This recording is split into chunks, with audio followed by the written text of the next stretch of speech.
agora no quadro Entrevista, nossa conversa é sobre direito do consumidor na era da internet. E o convidado é o juiz de segundo grau, Paulo Ricardo Bruschi.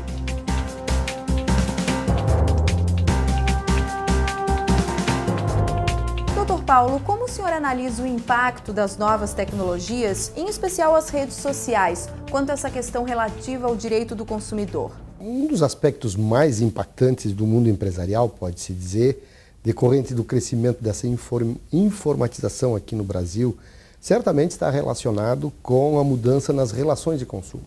Isso é inegável. A rede mundial de computadores e nelas, evidentemente, inseridas as redes sociais, ela efetivamente representa uma grande inovação em termos de contratos, especialmente os de adesão, com base no artigo 54 do Código de Defesa do Consumidor. Eis que eles passaram, em razão disso, a serem tabulados de forma virtual. Tá? E o que isso representa? Passaram a ser feitos de acordo com as propagandas, com as informações trazidas no meio virtual. Isso nós podemos registrar que até para o próprio ingresso do consumidor numa rede social, ele já se subordina às regras pré-determinadas pela própria provedora daquele aplicativo. Então, já há essa forma. Mesmo assim, é importante deixar claro que essa virtualização, mesmo assim, o consumidor ele é analisado, as causas do consumidor são analisadas da mesma forma que são analisadas as propagandas veiculadas na televisão, ou seja, com esteio no Código de Defesa do Consumidor. Então, da mesma forma. O que ocorreu de diferente que nós podemos sempre trazer é que o consumidor passou a ficar mais exigente em termos de produto, da qualidade desse produto, da rapidez da entrega. Toda essa circunstância ela passou a ser muito melhor observada. E quais as empresas que têm se dado melhor nesse ramo? O que se tem observado é que são aquelas que conseguem atender com esses requisitos de uma melhor forma ao consumidor. Então, essas que acabam despontando. Há leis específicas para o consumo no meio virtual? Existe. Nós nunca podemos esquecer que nós temos o Código de Defesa do Consumidor que traz, mas nós temos agora o Marco Civil da Internet, que é a Lei 12.965 de 2014, em que ela, nos seus artigos 2º e 7º, deixou expressa a observância das regras do direito do consumidor, a proteção desses dados, a atuação das partes, toda essa circunstância ficou analisada. Então, não há qualquer dúvida. Mas nós temos outras legislações, além da Lei de Defesa do Código de Defesa do Consumidor, esse Marco Civil da Internet. Nós temos também a Lei de Introdução ao Código, agora as normas do direito brasileiro, que é a LINDB. Nós temos o próprio Código Civil, que regula matérias. Então, toda essa legislação ela se embrenha para a solução de conflitos. E, evidentemente, a própria Constituição Federal, que ela trata no inciso 5º, na possibilidade de acesso ao judiciário quando tiver qualquer lesão ou ameaça de lesão, e ainda com a lesão proveniente do dano, há um artigo, há um inciso específico, que é o 6º, inclusive, que diz que o consumidor deverá ser reparado de eventuais danos que lhe forem praticados, que lhe forem impingidos, digamos assim. Muito do conteúdo disponibilizado na internet é gratuito. Mesmo assim, existe a possibilidade do consumidor reclamar de um produto ou serviço que não está sendo pago? Pode. Isso é interessante porque o parágrafo 2º do artigo 3º, ele diz que o serviço é todo aquele que for colocado em atividade mediante pagamento em dinheiro. Então, aí gera essa dúvida. Todavia, o STJ já deixou absolutamente claro e sedimentado o entendimento de que, mesmo nessas hipóteses de serviços gratuitos, porque são gratuitos para o consumidor, mas eles rendem recursos financeiros, rendem lucro à empresa que coloca. Então, esse parágrafo 2º deve ser interpretado de uma forma extensiva em razão desse lucro indireto, que é trazido para o fornecedor, digamos assim. Então, por isso, é possível essa reclamação sem problema algum. Existem muitas pessoas que utilizam as redes sociais para fazer reclamações ou mostrar indignação de um produto ou serviço que elas consumiram e não ficaram satisfeitas. Qual é o limite entre o direito do consumidor e a injúria, a difamação? Bom, isso é muito importante que se fale, porque a liberdade de expressão está prevista na Constituição. Tá? A Constituição, no artigo 5º, também deixa manifesto o direito das pessoas de expressarem livremente o seu pensamento. Entretanto, existe uma linha muito tênue entre a liberdade de expressão e eventual abuso de direito. E esse abuso de direito, inclusive, vem, como eu falei anteriormente, ele vem regulamentado pelo próprio Código Civil, que no artigo 187, se não me falha a memória, do Código Civil, ele traz esse limite de atuação e dizendo que o exercício de direito, quando excedido, ele é equiparado ao ato ilícito. Então, o direito de reclamar, o direito de buscar alternativas, o consumidor sempre terá, de expressar o seu pensamento. Agora, ele não pode exceder esses seus direitos, porque nisso ele poderá cometer uma injúria a quem quer que seja, e aí ser responsabilizado pelo exercício abusivo de seu direito. E isso nós temos sempre que observar e considerar. Está expresso no Código Civil. Isso eu costumo mencionar, trazendo um exemplo daquele consumidor que adquiriu um veículo por alguma razão, e aí ele começa a fazer propaganda absolutamente difamatória daquela empresa. Isso é uma forma de justiça pelas próprias mãos, e o que não é aceito é um abuso, está excedendo os limites da sua defesa. Sem contar que com isso ele pode, inclusive, prejudicar o próprio fornecedor, a ponto de ele não ser reparado dos danos que ele foi vítima.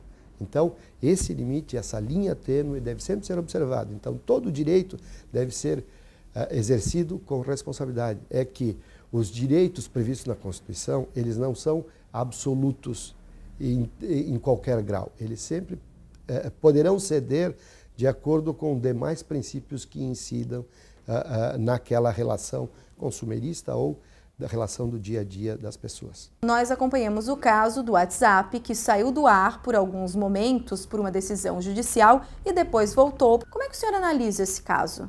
Temos duas formas de analisar.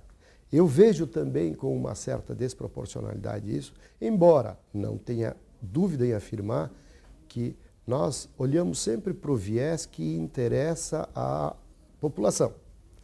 De qualquer sorte, nós não podemos esquecer que há, de uma certa forma, um descumprimento. Pelo menos nesse último caso, houve o descumprimento aberto de uma ordem judicial.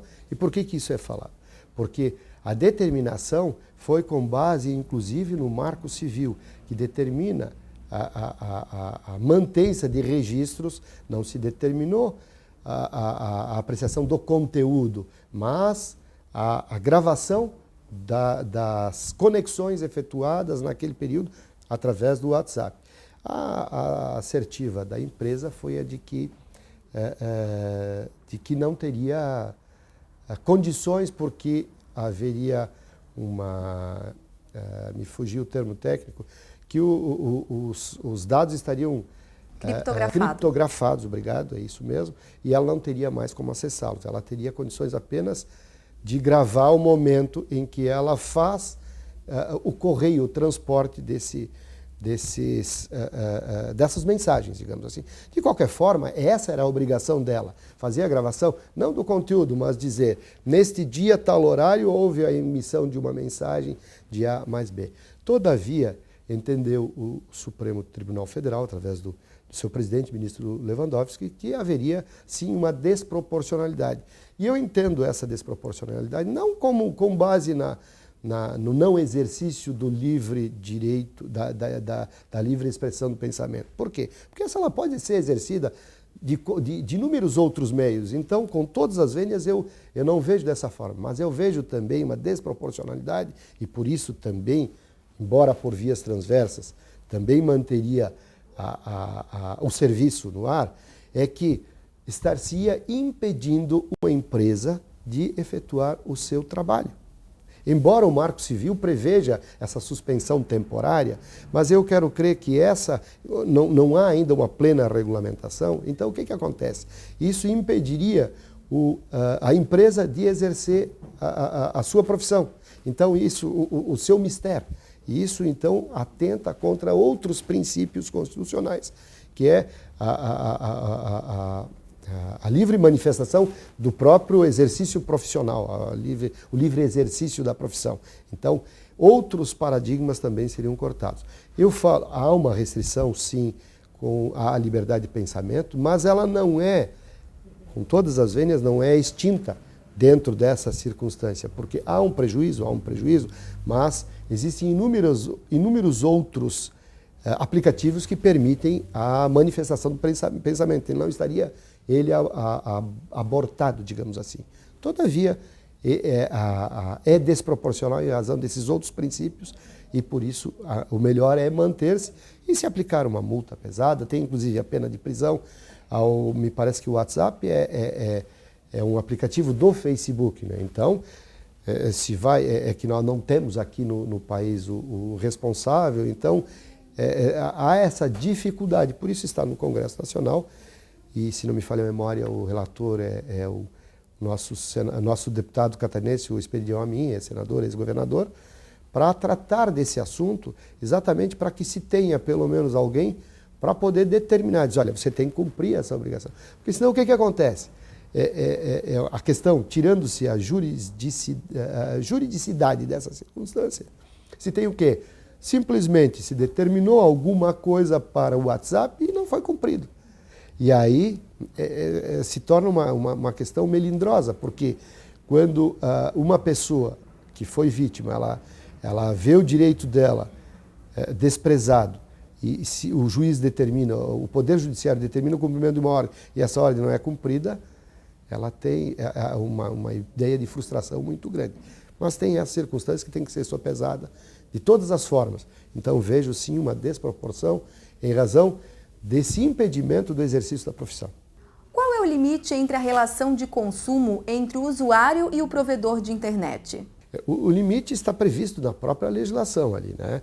E esse limite ele deve sempre ser observado, e qualquer lesão ou ameaça que ultrapasse esse limite estabelecido no Código de Defesa do Consumidor, no Código Civil e no Marco Civil, por exemplo, da internet, quem ultrapassar tanto um ponto quanto o outro, ele poderá ser responsabilizado. Seja o consumidor por extrapolar de maneira excessiva o seu direito, com base no artigo 187 do Código Civil, como eu disse, que ele aí acaba cometendo um ato ilícito contra o fornecedor, seja o fornecedor que não observa, que não preserve os dados dentro do que é determinado na lei da internet, no Marco Civil, o que determina o próprio Código de Defesa do Consumidor, que ele também tem regras quanto a esses dados, ou o próprio Código Civil, também vai cometer algum ato ilícito passivo de reparação. Os contratos de compra e venda no ciberespaço são os mesmos, geralmente, fora dele? São, eventualmente, ou geralmente, os mesmos. A diferença é que eles são feitos no meio virtual.